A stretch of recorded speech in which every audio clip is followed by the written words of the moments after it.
नमस्कार एव्हरीवन. आपण आपल्या कार्यक्रमाला सुरुवात करतोय. कार्यक्रमाच्या आधी थोडीशी ओळख आर्टिस्टची. इंट्रोडक्शन ऑफ श्री सुधीर भातखंडेजी. Born in musical atmosphere, he had initial inspiration and guidance for his music career from his father, late Pandit J.V. Bhatkhande, and have been practicing vocal music since year 1977. Simultaneously learned music from late Pandit Dinkar Kaikini, the leading vocalist from Agra Gharana, and did Sangeet Visharad under his able guidance. Acquired the techniques of Nomtom singing alap, Laikari in Khyal, Thumri, Dadra, and Bhakti Sangeet from him. Did Sangeet Alankar course under the wise guidance of late Pandit B.R. Athavleji. His teaching was a great help in singing aprachalit ragas, voice training, and maintaining utmost purity in those classical ragas. Received training on voice culture from Pandit Rajendra Manerikar from Satara, his disciple of Sangeet Bhushan Pandit Ram Marathiji. On harmonium, please welcome Ramesh Mangrulkarji. You all know him, but I still would like to introduce him real quick. Ramesh Ji Mangrulkar is an accomplished musician from Detroit, Michigan. Achieved his musical training from India under AIR's class A artist. He has continued his application of music under various facets. Ramesh Ji plays several music instruments, including flute, tabla, harmonium, and has given vocal concerts in many countries like USA, Canada, Mexico, China, Singapore, just to name a few. As a part of his organizational and music skills, Ramesh Ji has proven himself to be a versatile singer who can present various types of geets and ghazals, popular and folk music, with great ease and sensitivity. He's been teaching North Indian classical music for almost 35 years now. His teaching techniques and passion for the art makes him one of the most sought after teachers in Michigan area. It is noteworthy to add that Ramesh Ji has recognized his International Institute of Degree as leader of Indian community of Greater Detroit area and was inducted to Cobo Hall in the International Hall of Fame in 1992 for his years of valuable contribution to the worldwide humanitarian cause. Please welcome. On tabla we have Prashant Jalkar, who has been learning from Parmar sir, and he started his tabla career few lessons from his childhood, and then we all know that after studies and everything that gets taught. But now he is fortunate enough, and then truly sincerely thank Ramesh Ji and Sudhir Ji for giving him opportunity to play and accompany them. So it's a great pleasure. Prashant Jalkar. So we'll start today's program. आज आपल्या समोर शास्त्रीय आणि उपशास्त्रीय कार्यक्रम आपण सादर करत आहोत. त्यासाठी श्रोत्यांना रागाची माहिती असण्याची गरज नसते. माहिती नसूनही तो आनंद घेता येतो. उलट काही वेळा रागांची माहिती असल्यास गाण्यातील व्याकरणाकडे जरा जास्त लक्ष जातं. बऱ्याच वेळा राग आणि रसनिर्मिती यांची जोड केली जाते आणि काही अंशी ती खरी पण असते. कारण कोमल आणि आंदोलन स्वर असलेल्या रागांमध्ये त्याला बाब जास्त असतो. उदाहरणार्थ काफी, तोडी, भैरवी. पण यमन सारख्या फक्त एक तीव्र मध्यम आणि बाकी सप्तस्वर शुद्ध असूनही त्यात भावपूर्ण गाणी गायली जातात आहेत. इनफॅक्ट आनंद घेण्यात लय आणि सूर यांच्या संगमाने गाणं गायला गेलं तर त्यातील काव्याच्या भावपूर्णतेचा आनंद घेऊन जातो. बऱ्याच वेळा वेस्टर्न पद्धतीत एकच ओळ याच पद्धतीने परत परत गायली जाते. पण भारतीय शास्त्रीय संगीतात एक ओळ, लय, भाव आणि आवाजाची फेक यात थोडा थोडा फरक करून वेगवेगळ्या तऱ्हेने गायलेली दिसते. त्याचाही आनंद आपल्याला घेता येतो. त्यात ताना, बोलताना, आलाप, बोल आलाप अशाही गोष्टी असतात. गाण्यातील रसनिर्मिती ही बऱ्याच वेळा गाण्याच्या लयीवर अवलंबून असते. गंभीर किंवा करुण रसपूर्ण गाण्यांची लय बऱ्याच वेळा संथ असते. आजच्या कार्यक्रमात बरेच गायन प्रकार असल्याने ते विस्तारपूर्ण नसतील, पण एक प्रकारची झलक आपल्याला नक्कीच दिसेल. तर आता पंडित दिनकर कैकेळी यांची मध्य लयीतील भावपूर्ण बंदिश मुलतानी रागात बसवलेली पेश करतो. बहुतेक वेळा पहिली विलंबित किंवा मध्य लय तर दुसरी द्रुत लयची बंदिश गायली जाते. आजच्या शास्त्रीय रागाच्या गाण्यात तसंच केलेलं आहे. राग मुलतानी.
नयना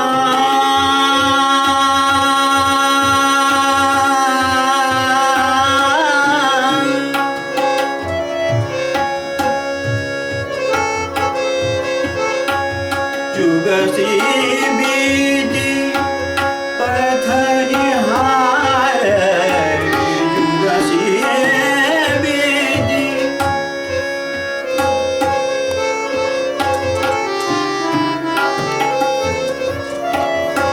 जुगसी बीती बीती